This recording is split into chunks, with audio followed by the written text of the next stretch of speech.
শুভ সন্ধ্যা। আপনারা জানেন, প্রথমত নির্বাচনের বছরে পূর্ণাঙ্গ বাজেট হয় না। এটাকে বাংলায় অন্তর্বর্তী বাজেট বলে এবং ইংরেজিতে বলা হয় ভোট অন অ্যাকাউন্ট। কেন ভোট অন অ্যাকাউন্ট করা হয়? কারণ পশ্চিমবঙ্গে নির্বাচনের মডেল কোড অফ কন্ডাক্ট গত কয়েকটি নির্বাচনে দেখা গেছে ফেব্রুয়ারির শেষের দিকে অথবা মার্চের প্রথমের দিকে লাগু হয়ে যায়, কার্যকর হয়ে যায়। পঞ্চায়েত এবং পুরসভা নির্বাচনের ক্ষেত্রে যেদিন থেকে নোটিফিকেশন সেদিন থেকেই নির্বাচন বিধি কার্যকর হয়, কিন্তু লোকসভা বিধানসভার ক্ষেত্রে নির্ঘণ্ট ঘোষণার দিন, অর্থাৎ যেদিন সাংবাদিক সম্মেলন করে ইলেকশন কমিশন অফ ইন্ডিয়া নির্ঘণ্ট ঘোষণা করে সেদিন থেকেই মডেল কোড অফ কন্ডাক্ট কার্যকর হয়ে যায়। 2021 সালে নির্বাচন 26শে ফেব্রুয়ারি ঘোষণা হয়েছিল। নির্বাচন কবে ঘোষণা হবে ইত্যাদি ইলেকশন কমিশন অফ ইন্ডিয়ার বিষয়, আমাদের বিষয় নয়। সেই কারণে এটাকে পূর্ণাঙ্গ বাজেট বলা যায় না, ভোট অন অ্যাকাউন্ট করা হয় এপ্রিল, মে, জুন, জুলাই। ঠিক একইভাবে 2024-এ লোকসভার ক্ষেত্রেও ভারতবর্ষের তৎকালীন অর্থমন্ত্রী অর্থাৎ বর্তমান অর্থমন্ত্রী শ্রীমতী নির্মলা সীতারমণজি একই জিনিস করেছিলেন। এটাতে বিশেষ বিশেষ ঘোষণা প্রতিশ্রুতি হয় না। এটাতে বেনিফিশিয়ারির সংখ্যা এবং বেনিফিটের অ্যামাউন্টও বৃদ্ধি করা যায় না। মূলত সরকারের যে রেকারিং এক্সপেন্ডিচার, চলমান প্রকল্প, বিভিন্ন সামাজিক প্রকল্প, ভাতা ইত্যাদিতে তাদের যে তারা পান, সেটাকে চালানোর জন্য পেনশনার্সদের জন্য যা যে পান সেইটা কন্টিনিউ করার জন্য 4 মাসের একটি ভোট অন অ্যাকাউন্ট করা হয় অন্তর্বর্তী বাজেট। এবং নতুন যে সরকার আসবে, জনগণ নির্বাচনের মাধ্যমে যে সরকারকে আনবে, যারা 148+ পাবে, তারা মে মাসে নবগঠিত বিধানসভায় পূর্ণাঙ্গ বাজেট আনবে। 8 মাসের হলেও সেটাকেই বলা হয় পূর্ণাঙ্গ বাজেট। স্বাভাবিকভাবে এটা নিয়ে তৃণমূল কংগ্রেসের ভীষণ রকমের প্রতারণা, মিথ্যাচার, এক কথায় জাগলারি, এবং ভোটারদের একটা অংশকে প্রভাবিত করার চেষ্টা। তৃণমূল কংগ্রেস জানে এই নির্বাচনে তারা হারবে। তাদের ধ্যান জ্ঞান স্বপ্ন এসআইআর আটকানো। 2024-এর পুরনো লোকসভা নির্বাচনের ভোটার তালিকা, যেখানে মৃত আছে, ফেক আছে, ডবল ট্রিপল এন্ট্রি আছে, বাংলাদেশি মুসলিম অবৈধ অনুপ্রবেশকারী আছে, রোহিঙ্গা আছে, তাদের দিয়ে যেভাবে ভোট করিয়েছে সেই ভোট করবে। কিন্তু যখন এসআইআর চলছে, ড্রাফট ভোটার লিস্টে 58 লক্ষ নাম বাদ গেছে, মুখ্যমন্ত্রী যখন দিল্লি কলকাতা আদালত, রাস্তা সব জায়গায় ছুটে বেড়াচ্ছেন, চিৎকার করছেন, তারপরেও এসআইআর আটকানো যাচ্ছে না এবং নির্বাচনের পরাজয়ের আশঙ্কা করছেন, পরাজয়ের ভূত ঘাড়ে চেপে বসেছে, তখন এই নির্বাচনী প্রতিশ্রুতি বা হ্যান্ডবিল দেওয়া হয়েছে। এতে ফেব্রুয়ারি মাসের লক্ষ্মী ভাণ্ডারে 500 টাকা বৃদ্ধি, এটার সঙ্গেই ভোট অন অ্যাকাউন্টের কোনো রিলেশন নেই। এটার জন্য আলাদা ডিক্লারেশন পরম্পরা বা অর্থনৈতিক যে গাইডলাইন অনুযায়ী দিতে হতো, এবং তার জন্য অ্যাডিশনাল ফান্ড বা বাজেটের আলাদা করে অনুমোদন নিতে হতো। বাকি যে বিষয়গুলো রয়েছে সেটা সম্পূর্ণভাবে ত্রুটিযুক্ত। ICDS, ASHA, para teacher, civic volunteer, village police ইত্যাদিদের ক্ষেত্রে 1000 টাকা যে বৃদ্ধি করার কথা বলা হয়েছে, প্রস্তাব রাখা হয়েছে, সেটা এপ্রিল মাস থেকে, সেটা কিন্তু ফেব্রুয়ারি মাসে নয়। কারণ এপ্রিল মাসে এই বৃদ্ধিটা মডেল কোড অফ কন্ডাক্ট থাকার জন্য দিতে হবে না বা দিতে পারবেন না। আর আমরা এর বিরোধিতা কালকেও করেছি, আজকে বাজেট ডিসকাশনে ডক্টর অশোক লাহিড়ী, অগ্নিমিত্রা পাল, শঙ্কর ঘোষ এবং আমি বিধানসভার ফ্লোরে আমরা বলেছি সমকাজে সমবেতন দিন, এই বৃদ্ধিতে ওদের কোনো সুরাহা হবে না। আমরা প্রশ্ন তুলেছি কেন ভিলেজ রিসোর্স পার্সনরা বাদ গেছে, কেন সর্বশিক্ষার কর্মচারীরা বাদ গেছে, কেন প্রাণী মিত্ররা বাদ গেছে, কেন ওয়েবেলের দ্বারা নিযুক্ত কন্ট্রাকচুয়ালরা বাদ গেছে, কেন ডাটা এন্ট্রি অপারেটররা বাদ গেছে, কেন বিএসকে 10,000 ছেলে মেয়ে বাদ গেছে, ইলেকট্রিকের মিটার যারা কালেকশন করেন ক্যাজুয়াল কন্ট্রাকচুয়াল তাদের কেন বাদ দেওয়া হয়েছে। ডাব্লিউবিটিসি, এসটিসি এবং এনবিএসটিসি কয়েক হাজার ড্রাইভার এবং কন্ট্রাক্টর যারা থার্ড পার্টি এজেন্সির মাধ্যমে নিযুক্ত হয়েছেন তারা কেন বাদ গেছে।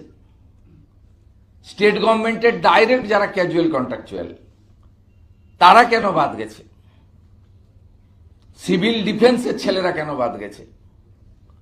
আমরা অসংখ্য পয়েন্ট আজকে বিধানসভাতে আমি তুলে ধরেছি যে এই সরকার বৈষম্যের সরকার।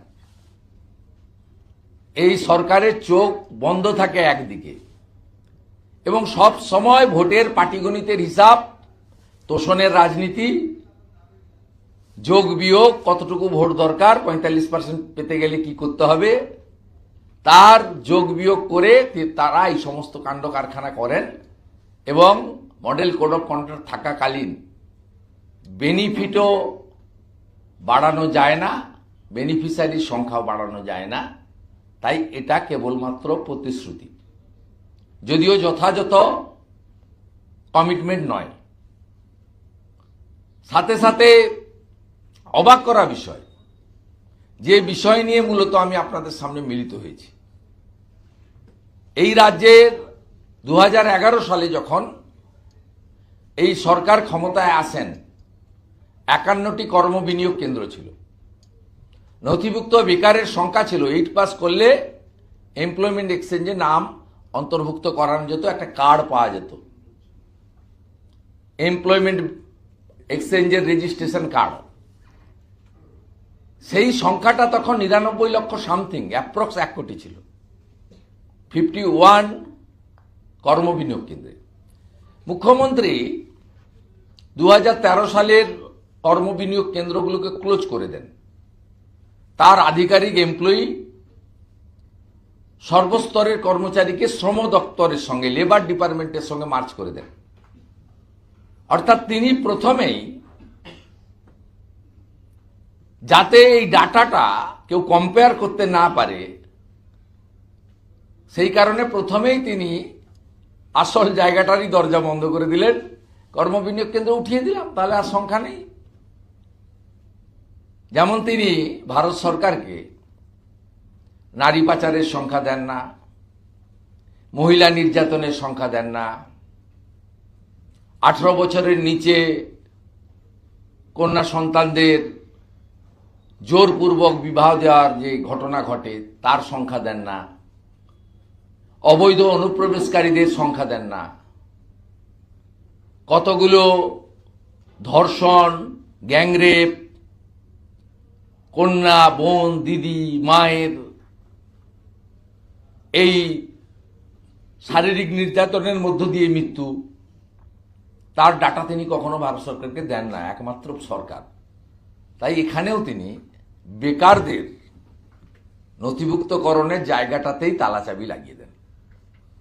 লাগিয়ে দেওয়ার কারণ হিসেবে তিনি কি বলেন, তিনি তৎকালীন অর্থমন্ত্রী, যিনি এখনো ক্যাবিনেট মন্ত্রী পদমর্যাদা, কালকে প্রেস কনফারেন্সও করেছেন, তিনি এখানে বিজিবিএসে বড় বড় ভাষণ মারেন, ডক্টর অমিত মিত্র, যার নেতৃত্বে 6 লক্ষ পার্মানেন্ট পোস্ট অ্যাবলিশ করা হয়েছে, যার নেতৃত্বে রাজ্য সরকারের স্থায়ী পদকে বিলুপ্তি ঘটিয়ে কন্ট্রাকচুয়াল নেওয়া হয়েছে, যেখানে schedule caste, schedule tribe, original other backward classes, physically challenge ex সার্ভিসম্যানদের যে রিজার্ভেশন সেটা সেক্ষেত্রে মেনটেন করা হয়নি। তিনি 2013-14 বাজেট অমিত মিত্র মহোদয়, কর্মসূচির নাম যুব উৎসাহ প্রকল্প, পেজ 41। এইসব বেকার যুবক যুবতীদের জীবন সংগ্রাম এবং নৈরাশ্যের কথা মাথায় রেখে গত বছর মাননীয় মুখ্যমন্ত্রী একটি এমপ্লয়মেন্ট ব্যাংকের স্থাপনা করেছিলেন তাদের চাকুরি খোঁজার প্রচেষ্টাকে সাহায্য করতে। তিনি ইচ্ছা প্রকাশ করেছেন এই সকল চাকুরিবিহীন যুবক যুবতীদের আরও সাহায্য প্রদান করতে। মাননীয় মুখ্যমন্ত্রী এই গভীর উদ্বেগের কথা মাথায় রেখে আমি আনন্দের সাথে যুব উৎসাহ প্রকল্প নামে একটি নতুন প্রকল্প ঘোষণা করছি, যা চাকুরিবিহীন যুবক যুবতীদের একটি ছোট আর্থিক সহায়তা প্রদান করবে। অষ্টম শ্রেণী উত্তীর্ণ 18 থেকে 45 বছরের যুবক যুবতী যারা এমপ্লয়মেন্ট ব্যাংকে নথিভুক্ত হয়েছেন তারা এই প্রকল্পের আওতায় মাসে 1500 টাকা ভাতা পাবেন।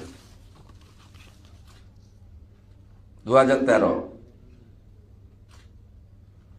ফেব্রুয়ারি মাস, রাজ্য বাজেট, তদানীন্তন অর্থমন্ত্রী বর্তমান মুখ্যমন্ত্রীর অর্থনীতি উপদেষ্টা ডক্টর অমিত মিত্র।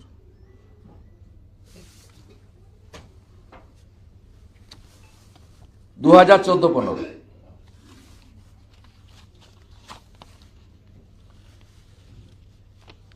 রাজ্যে 85,000 বেকার যুবক যুবতীরা 1 বছর যাবৎ, ওটা যুব উৎসাহ প্রকল্প উনি বলেছিলেন, মুখ্যমন্ত্রীর মাথায় পরে কিছু একটা এলো না, শ্রী লাগিয়ে দাও, নাম হয়ে গেল যুবশ্রী।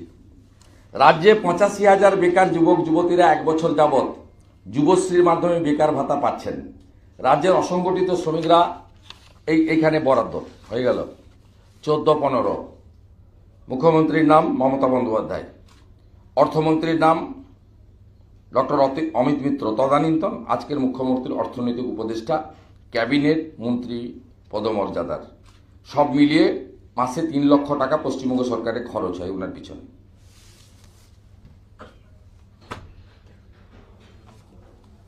15-16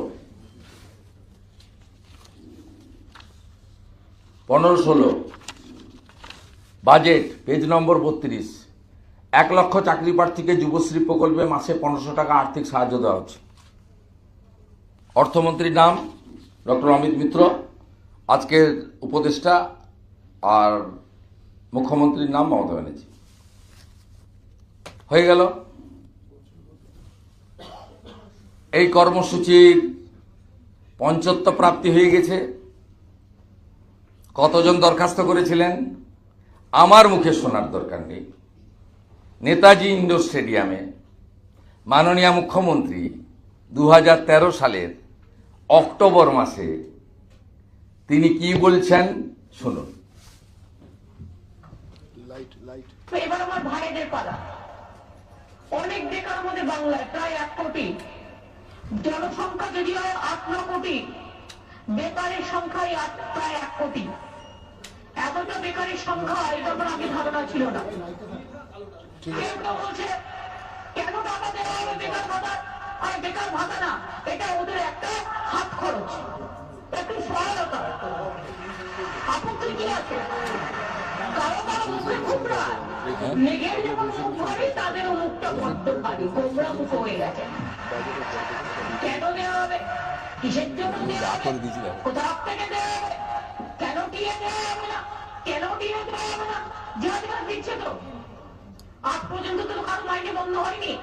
তাই আমরা বসে সিদ্ধান্ত নিয়েছি, ভাই আমার বেকার ভাই বোনেরা তারা কেউ দিল্লি চলে যাবে, গিয়ে একটা ঘরের মধ্যে 50 জন থাকে, শোনার কাজ করে, কি কষ্ট আমি নিজে কি মুম্বাই থেকে দেখে এসেছি, তাদের জন্য একটু ভাবতে হবে না? 13 সাল সেইরকম আমরা ভাবলাম যে আমাদের বেকার ছেলে মেয়েরা অনেক, আমি কজনকে চাকরি দিতে পারবো, চাকরি দিতে পারলেই আমার টাকার দরকার, সে টাকাটা আসবে কোথেকে? এখন তো টাকা নেই হাতে। যারা আজকে 1 লক্ষ ছেলে মেয়ে মাসে 1,500 টাকা করে পাচ্ছেন, তারা যখন ওই চাকরিগুলো পেয়ে যাবেন, আরো 1 লাখ ছেলে মেয়ে আপনাদেরটা খালি হয়ে যাবে, আপনারা চাকরি পেয়ে গেলে তখন আরো 1 লাখ ঢুকবে এখানে। হতাশা ভেঙে এগিয়ে আসুন। আমি বিশ্বাস করি যে 1 লক্ষ ছেলে মেয়ে এখানে কোনো রেস্ট্রিকশন নেই। যারা এমপ্লয়মেন্ট ব্যাংকে নাম লিখিয়েছেন প্রায় 17 লক্ষের মতো আমি শুনছিলাম। 1 লক্ষ ছেলে মেয়ে ইমিডিয়েট যারা আজকে থেকেই শুরু হবে, মাসে মাসে 1,500 টাকা করে পাবেন যতদিন পর্যন্ত তারা কোনো চাকরিতে না ঢুকছেন।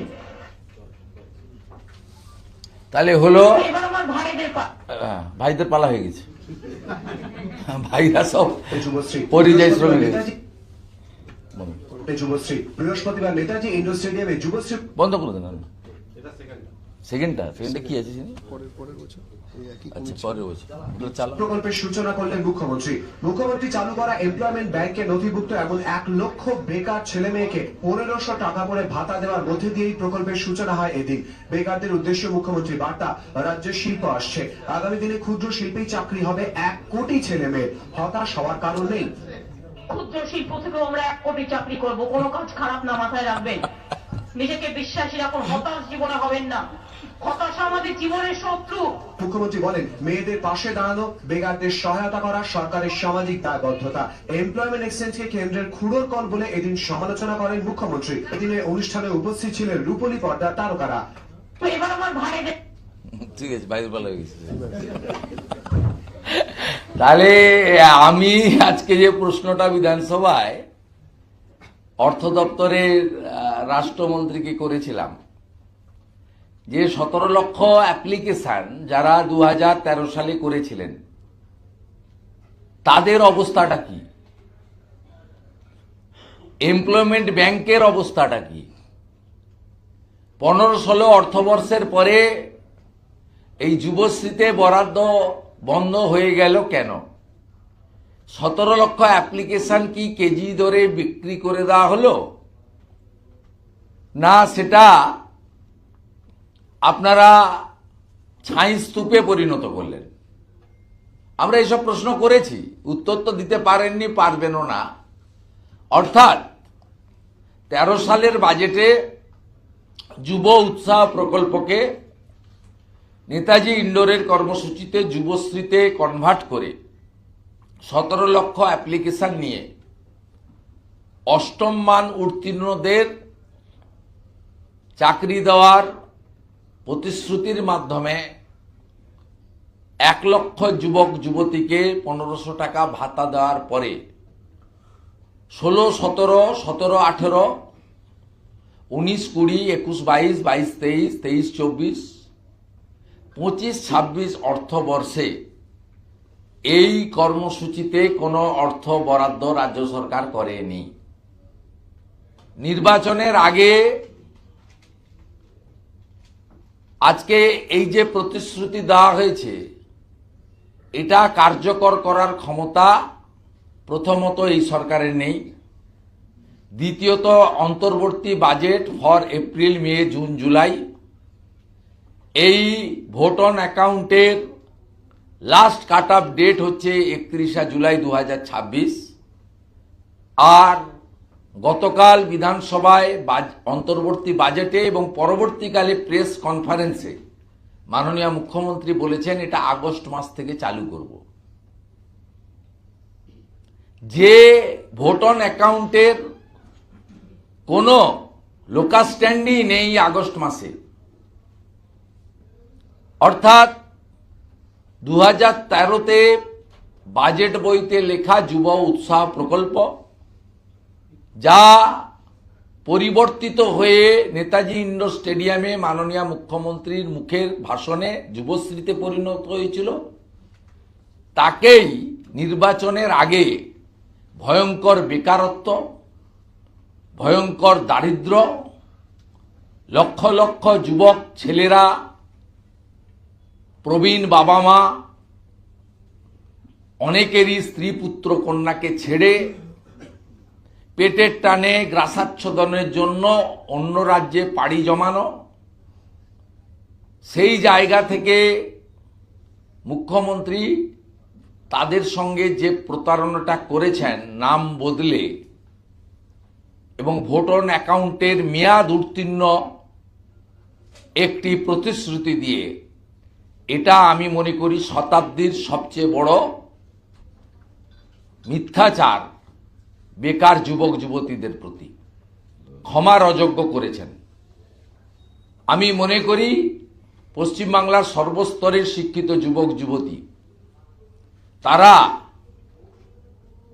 এই যে মিথ্যাচার এবং 13 সাল থেকে যে মিথ্যাচার তিনি চালাচ্ছেন এই ভণ্ডামির ইতি ঘটাবেন এবং ভারতীয় জনতা পার্টির সরকার পশ্চিমবঙ্গে আনবেন, যে সরকার 21টি রাজ্যের মতো বা ভারত সরকারের বিভিন্ন দপ্তরের মতো পরিচ্ছন্ন স্বচ্ছতার ভিত্তিতে ওএমআর সিট ওএমআর এর ভিত্তিতে একাডেমিক কেরিয়ারের মার্কসের ভিত্তিতে এসসি এসটি রিয়েল ওবিসি এবং ফিজিক্যালি চ্যালেঞ্জ সহ এক্স সার্ভিসম্যানদের যে রিজার্ভেশন আছে সাথে আগামী দিনে অগ্নিবীরদেরও ইনক্লুড করে স্বচ্ছতার সঙ্গে মেধা অনুযায়ী পরীক্ষার মাধ্যমে যেভাবে ভারত সরকার এবং 21টি বিজেপি রুল সরকার দেয়, চাকরি দেয়, সে কাজ করবে। এর ডিটেলস ভারতীয় জনতা পার্টি যখন সংকল্পপত্র দেবে তখন আপনারা জানতে পারবেন। আমার মনে হয়েছে পশ্চিমবঙ্গ সরকারের চাকরি চুরি একটি স্বীকৃত রূপ নিয়েছে। চাকরির পরীক্ষায় জালিয়াতি, সাদা খাতায় চাকরি, খাতা বদলে চাকরি, অর্থ এবং রাজনৈতিক নেতাদের আত্মীয়তার পরিচয়ে চাকরি যে ভয়ঙ্কর আকার ধারণ করেছে, যার ফলে কখনো কলকাতা হাইকোর্ট, কখনো সুপ্রিম কোর্ট হস্তক্ষেপ এবং শিক্ষামন্ত্রী পার্থ চ্যাটার্জি সহ শিক্ষা দপ্তর সম্পূর্ণভাবে কয়েক বছর জেলে কাটানোর পরে তাদের বিরুদ্ধে সুনির্দিষ্ট অভিযোগে একাধিক চার্জশিট হওয়ার পরে তাদের সম্পত্তি ইডি বাজেয়াপ্ত করার পরে, অ্যাকাউন্ট ফ্রিজ করার পরে মাননীয় মুখ্যমন্ত্রী আর চাকরির ঝুঁকি নিতে নারাজ। তাই চাকরি ক্লোজ চ্যাপ্টার হিসেবে ঘোষণা করে তিনি ভাতাতে চলে গেছেন এবং তিনি ভাবছেন যে একটি গ্র্যাজুয়েট অনার্স, মাস্টার ডিগ্রি, এমনকি ন্যূনতম মাধ্যমিক পাস করতে গেলেও যোগ্যতা লাগে, অধ্যাবসায় লাগে, বইপত্র লাগে, শৃঙ্খলার সঙ্গে শিক্ষাঙ্গনে এবং পরীক্ষায় বসতে হয়। প্রত্যেক দিন 50 টাকা হিসেবে তিনি এই শিক্ষিত বেকার যুবক যুবতীদের মূল্য নির্ধারণ করে দিয়েছেন। এর আগে কখনো কাকদ্বীপে গিয়ে ফুল ধর্ষণে 40,000, হাফ ধর্ষণে 20,000, 14ই আগস্ট 2024 বেহালাতে স্বাধীনতা দিবসের অনুষ্ঠানে গিয়ে অভয়ার মা বাবা চাইলে তো আমি 10 লাখ দিতেই পারি।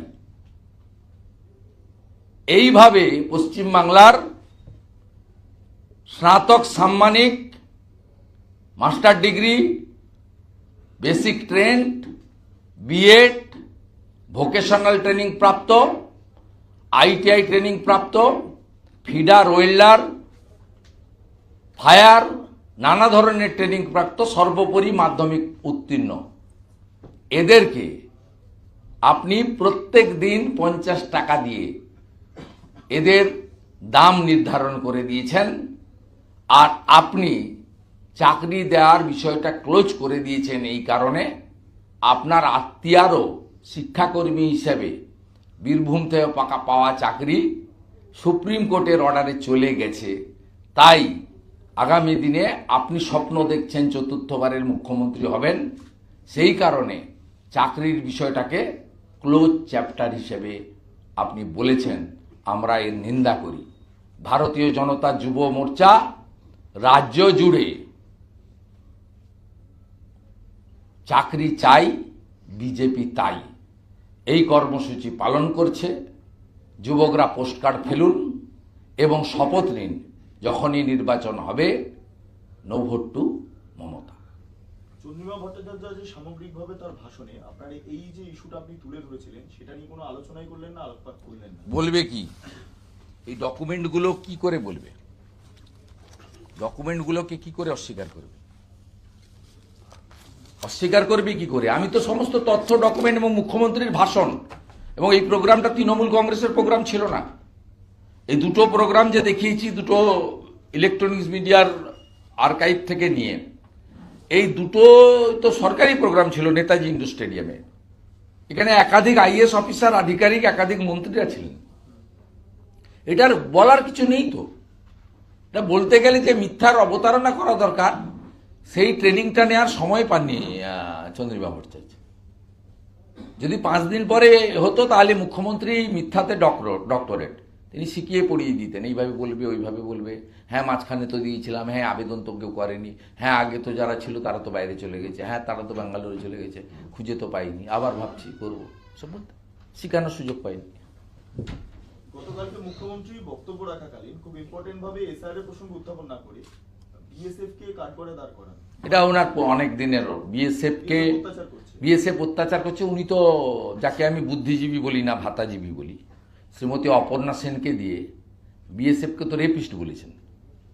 মুখ্যমন্ত্রী বহু জায়গায় বলেছেন, থালা বাটি বাসন নিয়ে আপনারা সবাই বেশি আসুন, চাচারা চাচিরা, ফুফুরা বুবুরা খালারা, যে যেখানে আছেন বেরিয়ে আসুন বলেছেন তো, প্রকাশ্যে বলেছেন। কোচবিহারে গিয়ে বলেছেন, কত জায়গায় গিয়ে বলেছেন, বিএসএফ অত্যাচার করছে। মুর্শিদাবাদে গিয়ে বলেছেন, লোককে তাতিয়েছেন। আজকে ল অ্যান্ড অর্ডার সিচুয়েশন খারাপ হচ্ছে তো এই জন্য। উনি তো গোটা সিএ কে এনআরসি বলে তো উনি মিছিল প্রথম করেছিলেন কলকাতাতে, সিথির মোড় থেকে শ্যামবাজার, ক্যাকা ছিছি বলেছিলেন। আজকে ওনার লোকেরা মতুয়া সমাজের বা হিন্দু শরণার্থীদের বলছে আবেদন করুন সিএতে। 1 লক্ষ আবেদন হয়েছে, 2000 সিটিজেনশিপ পেয়ে গেছে, প্রত্যেক দিনই কয়েকশো করে পাচ্ছে। আজকে বলছেন না, আজকে সিএ চালু হয়ে গেছে, প্রমাণ হয়ে গেছে মুখ্যমন্ত্রী মিথ্যা। যা ক্ষতি করার তো সেদিন করে দিয়েছেন 19 সালে। হাজারদুয়ারি পুড়িয়েছেন, Shamsi rail station, rail line উপড়ে দিয়েছেন, বেলনগরে জিনগরে লাইন পুড়িয়ে দিয়েছেন, ঔরঙ্গাবাদে 28টা হিন্দু দোকান পুড়িয়ে দিয়েছেন, করমণ্ডল এক্সপ্রেসের উপরে পাথর মেরেছেন, সাঁতরাগাছিতে 37টা বাস পুড়িয়েছিলেন, তার মধ্যে 22টা সরকারি বাস। ঠিক একইভাবে উনি ওয়াকফ অ্যামেন্ডমেন্ট বিল নিয়ে তাঁতিয়েছেন। উনি তাঁতিয়েছেন, ওনার নেতারা রানী রাসমণিতে মিটিং করে বলেছেন, ফিরাদ হাকিম কি বলেছেন চালিয়ে দেখুন। সাংসদ কল্যাণ ব্যানার্জি বলেছে আপনি যেখানে দাঁড়িয়ে প্রেয়ার করবেন সেটাই আপনার ওয়াকফ পার্টি। কিন্তু আমার কথা না, আপনি চালিয়ে দেখলেই দেখতে পাবেন, কয়েক মাস আগে করেছে। তারপরে ওয়াকফ অ্যামেন্ডমেন্ট তো পশ্চিমবঙ্গে কার্যকর হয়ে গেছে। উনি যে মুসলমানদের খেপিয়েছিলেন তাদের বলেছেন দিল্লিতে গিয়ে আন্দোলন করো। বলেছিলেন আমার জীবন থাকতে থাকতে আমি এখানে চালু করতে দেবো না, এখানে তো আমি মালিক, আমি সব কথা, আমি তো পশ্চিমবঙ্গে চালু করতে দেবো না। কিন্তু উনার সচিব পিবি সেলিম ইডিএমদেরকে দিয়ে পোর্টাল চালু করে দিয়েছেন। অতএব উনি সবসময় এই কাণ্ড কারখানাগুলো করেন। এবং জাতীয় সুরক্ষার ক্ষেত্রে তৃণমূল কংগ্রেস একটি বিপজ্জনক সরকার এবং রাজনৈতিক দল বলে আমি মনে করি। এটা আমার কথা নয়, ভারতবর্ষের 11 বছর ধরে সফলতার সঙ্গে যিনি দেশ চালাচ্ছেন, বিশ্বের অন্যতম সর্বশ্রেষ্ঠ নেতা, যিনি 3 বারের সফল মুখ্যমন্ত্রী গুজরাটে, তিনি গতকাল রাজ্যসভায় কি বলেছেন সোশ্যাল মিডিয়াতে এসেছে, আমিও পোস্ট করেছি এক্সে এফবিতে, আপনারা দেখুন সেখানে কি বলেছেন তিনি। যে এই নির্মম সরকার কত নিচে নামছে, আদালত পর্যন্ত চলে যাচ্ছে, মরিয়া। এই অবৈধ বাংলাদেশি অনুপ্রবেশকারী, মূলত মুসলিম বাংলাদেশি অনুপ্রবেশকারী, এদের বাঁচানোর জন্য এই নির্মম সরকারের মরিয়া প্রয়াস, এটা দেশের পক্ষে বিপজ্জনক। ফিরহাদ হাকিম আজকে এই প্রসঙ্গেই বলছেন যে মুসলমানরা অগ্নিমিত্র পালের একটা বক্তব্য দিলে তার রীতিমতো তারা রেডে করে উঠলো, কিন্তু দুদিন আগেই মমতা ব্যানার্জি বলেছিলেন যে 30% রাস্তা অবরোধ করে জিনা হারাম করে দেয়, তখন এদের কাউকে নামতে দেখা যায়নি। না না, অগ্নিমিত্রা পাল বক্তব্য যা দিয়েছেন একদম সঠিক। তিনি মুখ্যমন্ত্রীর কথাকে কোট করে বলেছেন। তিনি আসামের মুখ্যমন্ত্রী হেমন্ত বিশ্ব শর্মার নাম বলেননি, কিন্তু উনি যে বলেছেন সেটাই বলেছেন। বলছেন মাদ্রাসাতে ডাক্তার, ইঞ্জিনিয়ার, উকিল, নার্স, ব্যারিস্টার বের করছেন না কেন? আপনি কেন করছেন? এটা তো আমাদের সবাই জানে। আসামে তো বহু জায়গায় মাদ্রাসা ক্লোজ করে সরকারের সিদ্ধান্ত মেনে তারা তো সেখানে মূল স্রোতে এসে গেছে। সেই মাদ্রাসা ডেভেলপমেন্টের খাতে 5,713 কোটি টাকা দিয়েছে, অথচ ইন্ডাস্ট্রিয়ালাইজেশন প্রমোশনের ক্ষেত্রে 1400 কোটি, আর ইনফরমেশন টেকনোলজির ক্ষেত্রে 217 কোটি টাকা। যে আইটি ছাড়া আধুনিক বিশ্ব এগোতে পারে না, এখানে থাকবে কেন আইটি ছেলেরা? সেক্টর 5 তো বন্ধ করে দেওয়া উচিত, চপ আর ঘুগনির দোকান করে দেওয়া উচিত। একটু আগেই সুধাংশু ত্রিবেদী, আমাদের ন্যাশনাল স্পোক্স পারসন, আপনি ন্যাশনাল প্রেস করেছে যে মাদ্রাসা উন্নয়ন খাতে 5,713 কোটি টাকা, আর শিল্পের বিকাশ উন্নয়ন উৎসাহ দেওয়ার খাতে 1400 কোটি টাকা, আর তথ্য প্রযুক্তি খাতে 217 কোটি টাকা এই 4 মাসের বরাদ্দে। প্রশ্ন তো উঠবেই, অগ্নিমিত্রা পাল সঠিকভাবে বলেছে। অগ্নিমিত্রা পাল তো মুখ্যমন্ত্রীর কথাকে রিপিট করেছে, মুখ্যমন্ত্রী বলেছেন। শুক্রবার ওরা একটু প্রতিবাদ করে, খারাপ কি বলেছে বলুন? এটা আঘাত দেওয়ার বিষয় নয়, এটা সামগ্রিকভাবে সমস্ত কমিউনিটিকে অ্যাটাক করেনি। যারা জঙ্গি, যারা মৌলবাদী, যারা রবীন্দ্র দাস, চন্দন দাসকে খুন করে, যারা মোথাবাড়ি করে, ধুলিয়ান করে, শামশেরগঞ্জ করে, যারা বেলনাগাতে রাস্তা অবরোধ করে, এনআইএ দেওয়ার পরে রাজ্য সরকার সুপ্রিম কোর্টে যায় কেন? কেস ডায়েরি না দিয়ে কাদের বাঁচাতে চাইছে? আশাকর্মীদের লাঠি দিয়ে পেটায়, যোগ্য শিক্ষকদের লাঠি দিয়ে মারে, যোগ্য চাকরি প্রার্থীদের টেনে হিচড়ে মহিলা পুরুষ নির্বিশেষে পুরুষ পুলিশ দিয়ে মহিলা বোনেদের উপর অত্যাচার করে। বিরোধী দলনেতাকে 106 বার কোর্টে যেতে হয়। আর অন্যদিকে বেলডাঙ্গাতে পরপর 3 দিন লাগাতার আপনারাও আক্রান্ত হয়েছেন, সব চ্যানেল আক্রান্ত হয়েছেন, যারা প্রো মমতা ব্যানার্জির চ্যানেল তারাও আক্রান্ত হয়েছেন, মহিলা সাংবাদিক আক্রান্ত হয়েছেন। এনআইএ হয়েছে, সহযোগিতা না করে এসএলপি ফাইল করে কেন রাজ্য সরকার? কার টাকায় করছেন? শুধু মুসলমানরা কি ট্যাক্সের টাকা দেয়? হিন্দুরা দেয় না? মেজর হিন্দু বসবাস করে। কে অধিকার দিয়েছে আপনাকে 25 লক্ষ 30 লক্ষ টাকার ব্যারিস্টার দিয়ে বেলডাঙ্গার দাঙ্গাকারীতে মাতাতে যাচ্ছেন? হ্যাঁ, তৃণমূল বিজেপি সংঘর্ষ হয়েছে, এনআইএ দিয়েছে, আপনি তৃণমূলের লোকেদের বাঁচাতে গেছেন, আপনার political government, that's another thing. কিন্তু বেলডাঙ্গাতে অবরোধ করেছে, পরপর 3 দিন, 2 দিন ধরে মারাত্মক ধরনের রেল লাইনের উপর পাথর ফেলেছে, কাট আপ করে দিয়েছিলেন উত্তর পূর্বাঞ্চলকে, নেপাল, ভুটান, বাংলাদেশকে, পশ্চিমবঙ্গের সঙ্গে, ভারতবর্ষের সঙ্গে। তারপরে এনআইএ হওয়ার পরে আমার পিটিশনের ভিত্তিতে division bench, chief justice NIA এর অপশন ওপেন করার পরে ভারতবর্ষে সরকার এনআইএ দেওয়ার পরে আপনি গেছেন সুপ্রিম কোর্টে আটকাতে। ঠিক একইভাবে রামনবমীতে আপনি গেছিলেন রিসড়া, শিবপুর, ডালখোলা। আমরাও লড়ব, আমি অলরেডি ক্যাবিনেট ফাইল করেছি, ছাড়াছাড়ির কোনো সিন নেই। দেশ বিরোধী শক্তিকে 0 টলারেন্স, একদম মূল সহ উপড়ে ফেলার দায়িত্ব আমাদের প্রত্যেকটি রাষ্ট্রবাদী নাগরিকের। অগ্নিমিত্রা পাল এই যে মাদ্রাসা- গতকাল থেকে যেভাবে দেখা গেল এই দেওয়া হলো ওই দেওয়া হলো, একেবারে সবকিছু দেওয়ার বাজেট, আজ রাস্তায় দেখা যাচ্ছে সর্বত্র বিক্ষোভ। আশাকর্মীরা এখানে বসেছিলেন, তারা তাদের পাওনা পাচ্ছেন না বলছেন, অন্যদিকে দিয়ে যাদের পাওয়ার কথা। সব বিজেপি রুল স্টেটের হিসাবটা দেখে নেবেন। ন্যূনতম 10,000 টাকা আশাকর্মী পায়, সর্বোচ্চ 15,000 টাকাও আছে বিভিন্ন স্টেটে, দেখে নেবেন। 21টা বিজেপি রুল স্টেট আছে। ভারত সরকার একটা টাকা দেয়, কিন্তু বাড়তি টাকা দিতে গোটা হেলথ সেক্টর তো ওদের উপর নির্ভর করছে। আইসিডিএস এর 15 থেকে 20,000 টাকা করে পায় টিচাররা। কি হয় এদের? সিভিক ভলেন্টিয়ার্সদের ভয় দেখেন আপনারা, যে বিজেপি এলে সব তোমাদের তাড়িয়ে দিবে। আমাদের তাড়ানোর কোনো ব্যাপার নেই, বিজেপি এসব কাজ করে না। কোনো রাজ্যে আমরা কাউকে তাড়িয়ে, দিল্লিতে তো কেজরিওয়াল যাদের ঢুকিয়ে দিয়ে গেছিল, এমন একটা লোককে তাড়িয়ে দিয়েছে নাকি? বরঞ্চ এমন অর্থ বিজেপি সরকার দেবে যাতে আপনি ডাল ভাত মোটা কাপড়ে ভালো থাকেন, বাচ্চাকে ভালো স্কুলে পড়াতে পারেন। মমতা ব্যানার্জির কারণে বহু যুবক, তারা তো বিয়ে থাও করতে পারেনি, বাবা মাকেই ওষুধ কিনে দিতে পারে না, সংসার করে কি করবে? অনেকে তো 40 বছর পেরিয়ে গেছে। বিজেপি রুল স্টেট, 21টা স্টেটে কি কি হচ্ছে, কি কি দিচ্ছে, তার সঙ্গে কম্পেয়ার করুন। মুখ দেখাতে পারবেন না, মুখ দেখাতে পারবেন না আপনার লজ্জায়।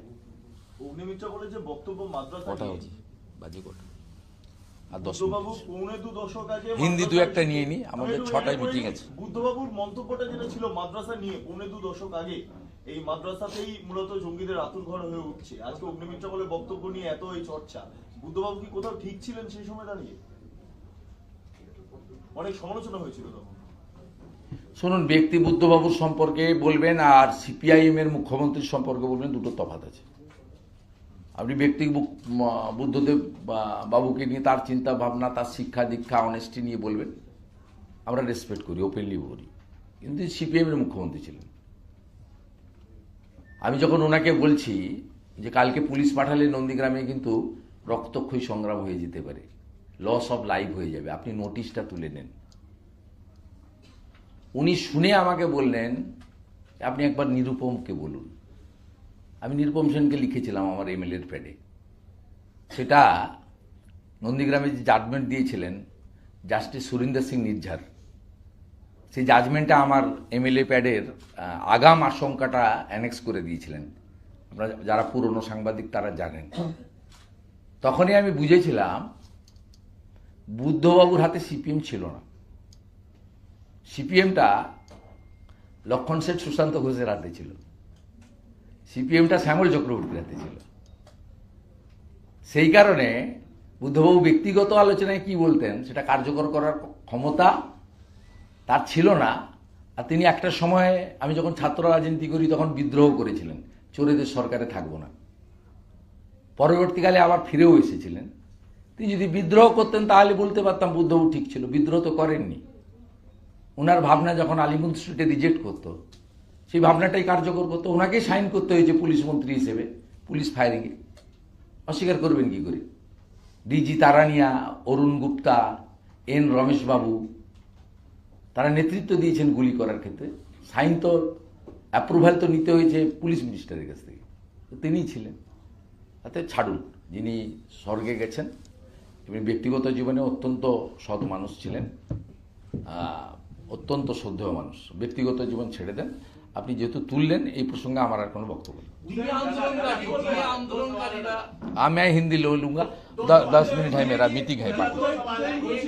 अग्निमित्रा पॉल के बयान पर थोड़ा विधानसभा में शोरगुल मचा और क्या बयान दिया? टीएमसी की ओर से आप लोगों पर उन्होंने बताया, सही बात बताया ना, जो असम का सीएम बता रहा है, जो ऑनरेबल यूपी का सीएम बता रहा है, ये आप लोग जो माइनॉरिटीज खास करके मुसलमान के अंदर, आप लोग डॉक्टर बनाइए, लॉयर बनाइए, इंजीनियर बनाइए, आईटी बनाइए, अच्छा जो एजुकेशन सिस्टम है उसका साथ जुड़िए। अब जो आपका धार्मिक शिक्षा केंद्र है वो रहना चाहिए, लेकिन इतना सबको वहां जाना पड़ेगा तो उसमें कोई फायदा नहीं होगा। उन्होंने सही बताया ना, 1.5 साल पहले हमारी यहाँ 7 शेख बोल के एक आतंकवादी को आसाम एसटीएफ ने अरेस्ट किया। कहां से? मुर्शिदाबाद के हरिहरपाड़ा से। वो 1.5 साल पश्चिम बंग में आया, वोटर लिस्ट में नाम उठा दिया, फर्जी आधार कार्ड बन गया, 3 बार टीएमसी को वोट दिया, और वहां एक हाजेरी मदरसा चला रहा था, 15 विद्यार्थी था। वही बात उठाया, ये आप मूल धारा में आकर काम कीजिए। और दूसरा जो फ्राइडे वाला बात बताया तो सीएम का बात उन्होंने कोट किया, नया बात नहीं।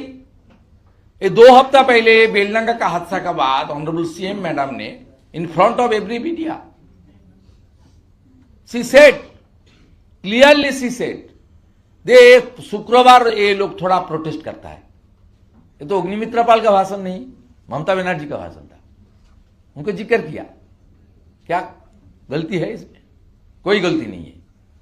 दूसरा, कल के बजट के बाद आज देखा जा रहा है कई जगह विरोध प्रदर्शन हो रहा है, जबकि कल के बजट में बहुत सारी योजना। वो बजट नहीं है भाई, भ्रम पैदा मत कीजिए आप लोग प्लीज।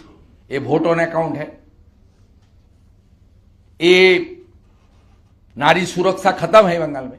आरजीकर से लेकर दुर्गापुर आईक्यू सिटी, तमन्ना से लेकर कुछ दिन पहले मेखलीगंज, पूरा नारी सुरक्षा, कन्या सुरक्षा, बेटी सबको खत्म कर रहा है। गैंग रेप हो रहा है, मॉलेस्टेशन हो रहा है। चीफ मिनिस्टर खुद बताया, लेडीज लोग शाम की बस लेट नाइट लेट इवनिंग मत घर से निकले। उनकी सरकार आलापन बनर्जी ने खुद एक सर्कुलर दिया, जे रात तक ड्यूटी मत करो, दिन में करो। और नारी सुरक्षा का बात नहीं है, फिर 500 रुपया बढ़ा के कुछ वोट लेने का कोशिश कर रहा है। नकदी खत्म कर दिया, इसलिए अगस्त से भाता देगा। ये जो वोट ऑन अकाउंट है 4 महीने के लिए, अप्रैल मई जून जुलाई तक, अगस्त का डिक्लेरेशन आप क्यों कर सकते हैं? तो बेबुनियाद है, इसका कोई आधार नहीं है।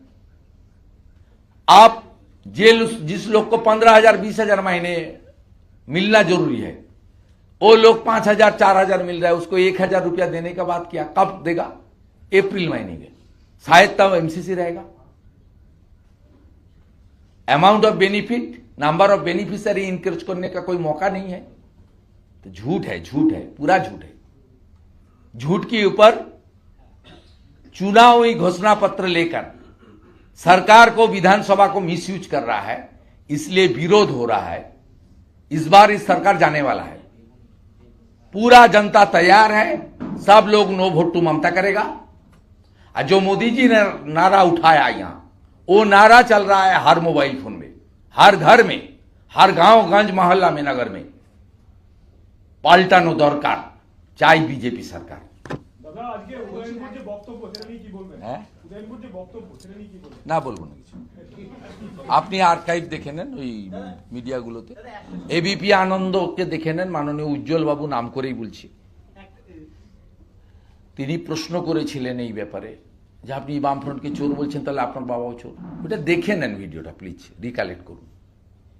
তৃণমূলের অনেকেই মমতা ব্যানার্জিকে তার মা বলে বলেন, প্রকাশ্যে বলেন। খারাপ কিছু নয় তো, যে কোনো নারী শক্তিকে, বয়স্ক প্রবীণাকে দিদি বা মা বলা খারাপ নয়। আমি সেই অর্থে আমার গুরুদেব, আমার রাজনৈতিক আদর্শ, দেশের প্রধানমন্ত্রীকে তার সৈনিক বলতে গেছি, তাকে অপব্যাখ্যা করতে পারেন, এতে কিছু হবে না। উদয়ন গুহ 2 বার হেরেছেন, এবারে হ্যাট্রিক করবেন। 2006-এ তৃণমূল কংগ্রেসের প্রার্থী অশোক মণ্ডলের কাছে হেরেছিলেন। সম্মানীয় বাঙালিদের অপমান আমরা মানব না। এই সরকার এবং এই দল বিভিন্ন সময়ে পশ্চিমবাংলার বিশিষ্ট বাঙালিদের ওদের সুরে কথা না বলার জন্য, রিটায়ার্ড জাস্টিস অশোক গাঙ্গুলি থেকে শুরু করে আজকে ডক্টর অশোক লাহিড়ী পর্যন্ত, এই আদর্শ শিক্ষিত, উচ্চশিক্ষিত, ভদ্র বাঙালিদের বারে বারে অপমান করেছেন। কারণ এরা জিহাদি সংস্কৃতি, জঙ্গি সংস্কৃতি, মূলত আরবি সংস্কৃতিকে ফিরিয়ে আনতে চান। তাই ক্লাস 7-এর পাঠ্যপুস্তকে আকাশের জায়গায় আসমান, জলের জায়গায় পানি, কাকা নয় চাচা, কাকিমা নয় চাচি, দিদি নয় আপা, পিসি নয় বুবু, এই আমদানি করছেন। এগুলো ভারতীয় সংস্কৃতি, বাংলা সংস্কৃতির সঙ্গে বেমানান।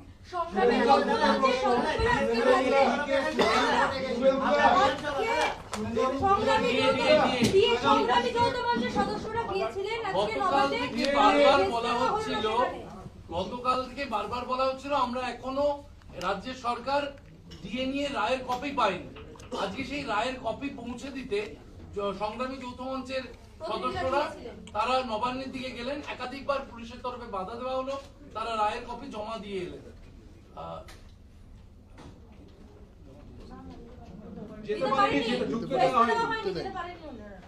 না না, আপনাকে বলি, উনারা যে আন্দোলন করছেন তাদের নৈতিক সমর্থন আছে। আমরা অনেকেই, বিজেপির অনেক নেতৃত্ব, আমি সহ, সংগ্রামী যৌথ মঞ্চের বিভিন্ন কর্মসূচিতে গেছি এবং বিজেপি অনুমোদিত কর্মচারী পরিষদও এই যৌথ মঞ্চের মধ্যে আছে। সিপিএম পালিয়ে গেছে এবিটিএ, এসইউসি মমতার বিরুদ্ধে লড়বে না বলে অনেক আগে পালিয়ে গেছে, কিন্তু বিজেপি যায়নি। বিজেপি ওখানে গিয়ে ভোটের কথাও বলে না। কিন্তু সামগ্রিকভাবে সুপ্রিম কোর্টের রায় কার্যকর করার দায়িত্ব রাজ্যের। রাজ্য সেটা করে না বলে সুপ্রিম কোর্ট জানে বলে মনিটরিংয়ের দায়িত্বটা 3 জন রিটায়ার্ড জাস্টিস এবং কেন্দ্রীয় সরকারের ক্যাগের প্রতিনিধির উপর দিয়েছে। আমার মনে হয় এর বাইরে এটা নিয়ে আর কিছু ভাবার দরকার নেই। ওনারা একটা সিম্বলিক জাজমেন্ট পৌঁছে দিতে গেছেন, সেটাকে বাধা দেওয়া অন্যায়, আর পৌঁছে দেওয়াটাও সঠিক কাজ, সেটাকে আমি সমর্থন করি। কিন্তু এই রায়টা ওনাদের রিভিউ পিটিশনের পরে, কারণ এর আগেই 25% দেওয়ার রায় ছিল, ওটা দেবে না বলে ভোটটা পার করাবে বলে রিভিউ পিটিশন করেছিল। তার দীর্ঘ শুনানির পরে ফাইনাল জাজমেন্ট এসছে। অতএব এখানে রিভিউ পিটিশন করতে পারে 26,000-এর মতো পরিণতি হবে আমার যা ধারণা, 3 বারের এমএলএ 2 বারের এমপি হিসেবে আমার যা ধারণা। আর সাথে সাথে সব কোর্ট জেনে গেছে যে কোর্টের রায়ও এই মুখ্যমন্ত্রী কার্যকর করতে দেন না মুখ্য সচিব অর্থ সচিবকে। তাই রাজ্য সরকারের প্রতিনিধি ছাড়া 4 ম্যান কমিটি করে দিয়েছেন, 3 জন ফ্রম জুডিশিয়ারি আর 1 জন ফ্রম ক্যাগ, ভারত সরকারের সংস্থা থেকে। অতএব বিচলিত হওয়ার কোনো কারণ নেই। 10,400 কোটি টাকা মার্চ মাসে দিতে হবে। এর সঙ্গে এমসিসির সম্পর্ক নেই, যেহেতু সুপ্রিম কোর্টের অর্ডারে হচ্ছে এক্সেপশন কেস। আর মে মাসের মধ্যে বাকি অর্থ দিয়ে দিতে হবে, এবং দিয়ে কর্মচারীর অধিকার সেটা প্রমাণ হয়ে গেছে। রাজ্য সরকারের ওজোর আপত্তি ইত্যাদি সব রিজেক্ট করেছে সুপ্রিম কোর্ট। এত বড় আইনি থাপ্পড় অনেকবারই খেয়েছেন, এটা খুব জোরে লেগেছে। তাই আমি আতঙ্কিত মার্চ মাসের পরে চালু থাকা সামাজিক প্রকল্প এবং পেনশনার্সদের পেনশন, কর্মচারীদের বেতন দেওয়ার ক্ষেত্রে সমস্যা না তৈরি হয়। কারণ ভিতরটা অর্থনৈতিকভাবে কমপ্লিটলি ডিজাস্টারের মতো বিপর্যয় ঘটিয়ে দিয়েছেন এই মুখ্যমন্ত্রী। খেলা মেলা, কেন্দ্রীয় সরকারের সঙ্গে ঝগড়া করে ইত্যাদি করে তিনি বিপর্যয়টাকে যে জায়গায় নিয়ে গেছেন। কেন আয়ুষ্মান ভারতে যাননি? স্বাস্থ্যসাথীতে এত টাকা খরচ করছেন, আয়ুষ্মান ভারতে গেলে তো সেন্ট্রাল গ্র্যান্ট পেয়ে যেতেন। কেন প্রধানমন্ত্রী ফসল বিমায় যাননি? বাংলা ফসল বিমা যোজনাতে এতগুলো টাকা দিচ্ছেন। কেন স্বচ্ছতার সঙ্গে প্রধানমন্ত্রী আবাস যোজনায় যাচ্ছেন না? কেন বিশ্বকর্মা যোজনা চালু করেননি? কেন উজালা 3 চালু করেননি? অসংখ্য আছে, সময় লাগবে বলে। আনন্দপুর কাণ্ডে মুখ্যমন্ত্রী শুভেন্দুদা, আনন্দপুর কাণ্ডে মুখ্যমন্ত্রীর পাশে দাঁড়ালো বিধানসভা নিয়ে আনন্দপুর কাণ্ডে মুখ্যমন্ত্রী কর্তৃপক্ষের পাশে দাঁড়ালো, বললো আমি তো পাঠিয়েছি, ওখানে রাজ্যকে মুসলমানরা পাহারা দিয়েছে, অভাবীকে পাঠিয়েছি, অরূপকে পাঠিয়েছি, বসে বলে না না, মুখ্যমন্ত্রী পাশে তো দাঁড়াবে। ডেকোরেটরের মালিক গ্রেপ্তার হয়, সঠিক। মোমোর মালিক গ্রেপ্তার হয় কেন? এই কথা তো আমি নয়, আমাদের নেতা অমিত শাহজি তুলেছেন ব্যারাকপুরের মিটিং থেকে। তার কারণ মোমো তৈরি করতে গিয়ে তো আগুনটা লেগেছে, এবং যে চেকগুলো তৃণমূলের নেতারা পুলিশকে নিয়ে বাড়ি বাড়ি দিয়ে এসছে, অভিযুক্তরা হচ্ছে সেই চেকের পেমেন্ট করেছে। মোমোর মালিক এবং ডেকোরেটরের মালিকের 5-10 লক্ষ টাকার চেক রাজ্য সরকারের নো কন্ট্রিবিউশন। এবং বহু জায়গায় ছবিতে দেখা গেছে মুখ্যমন্ত্রীর সঙ্গে বিদেশ সফরে এই মোমোর মালিক গেছেন। গ্রেটার কলকাতা, শুধু কলকাতা নয়, এন্টার কেএমডিএ এলাকা, এদিকে শ্রীরামপুর, ওদিকে হাবড়া, বারাসাত, অসংখ্য এই মোমোর আপনার তার যে সেন্টার, বিরিয়ানি এবং মোমোর সেন্টার ব্যাঙ্গের ছাতার মতো মনোপলি। এবং কালকে মুখ্যমন্ত্রী কিভাবে বলছিলেন যে ফায়ার ডিস্টিংশন নেই, তো আমি কি করব, প্রাইভেট সব কন্ট্রোলে নাকি? কন্ট্রোলে নয়, এটা কোনো এক্সকিউজ। আপনাকে বলে দিলাম, যারা মারা গেছে অধিকাংশ মেদিনীপুরের লোক। আমি যা করার করছি। ওদেরকে টাকা দেওয়ার কথা বলেছিল, আমি বলেছি নিয়ে নিন, সব চুরির মাল, বদরক্ত, নিয়ে নিন। তারপরে বলেছে একটা করে চাকরি দেবে, ওনারা নিয়ে নিন, আগে নিয়ে নিন, যাবে তো কদিন আছে, আর যা পাওয়া যায় বের করে নিন, তারপরে বাকিটা হবে। ছাড়াছাড়ির কোনো সিন নেই। গত 5 বছর এমন কোনো ইস্যু নেই বিজেপি ধরেনি এবং এদের শেষ করেনি। রামপুরহাটের বকটুই থেকে শুরু করে ইচ অ্যান্ড এভরি ইস্যু, রামনবমীর দাঙ্গা থেকে লক্ষ্মী পুজোর দিন মমিনপুর ইকবালপুর থেকে, ধুলিয়ান শামশেরগঞ্জ থেকে, এখন এই যে 17 কোম্পানি প্যারামিলিটারি আছে, ছুটির দিন বিজেপি আবেদন করে কোর্ট খুলিয়ে বিরোধী দলনেতার অ্যাপ্লিকেশনে বিএসএফ এবং সিআরপিএফ দেওয়া হয়েছে। অতএব আমরা এমন কোনো ইস্যু নেই জনস্বার্থে মানুষের পাশে দাঁড়ানো দরকার, সেটা আমরা করেছি। সে হিন্দু হতে পারে, মুসলিম হতে পারে। রামপুরহাটের বকটুইতে যে মহিলাগুলো মারা গেছিলেন পুড়িয়ে, শিশুগুলো, তারা কেউ হিন্দু ছিল না। ওই বুথে বিজেপি 17টা ভোট পেয়েছিল। তারপরেও আমরা কিন্তু মুখ্যমন্ত্রী যাওয়ার আগে 55 জন বিজেপি এমএলএ পৌঁছেছিলাম। আনন্দপুরও নট ক্লোজ চ্যাপ্টার, এটাও যা হওয়ার হবে। শিক্ষা দেব, ওয়েটল্যান্ডের জমি আমরা পুনরুদ্ধার করব। ওয়েটল্যান্ডের জমি যেভাবে এই ফেরদৌস, নজরুল এরা সবাই মিলে লুটে পুটে শেষ করছে, আমরা সব জানি। We are working. যেভাবে সীমান্তে জমি রিটায়ার্ড লেফটেন্যান্ট জেনারেল সুব্রত সাহার আবেদনে বের করে নিয়ে এসছেন তিনি লড়াই করে, আইনি লড়াই করে, এক্ষেত্রেও লড়ব। পশ্চিমবঙ্গের মেরুদণ্ড সোজা করার লোকের অভাব নেই। আর বিজেপি তার যে অপোজিশনের কাজ, main opposition, dependable opposition, real opposition, সে কাজ বিজেপি করে এসেছে। 5 বছরের হিসাব নেবেন, বিজেপি করে এসেছে। আমরা আনন্দপুরও ছাড়ব না।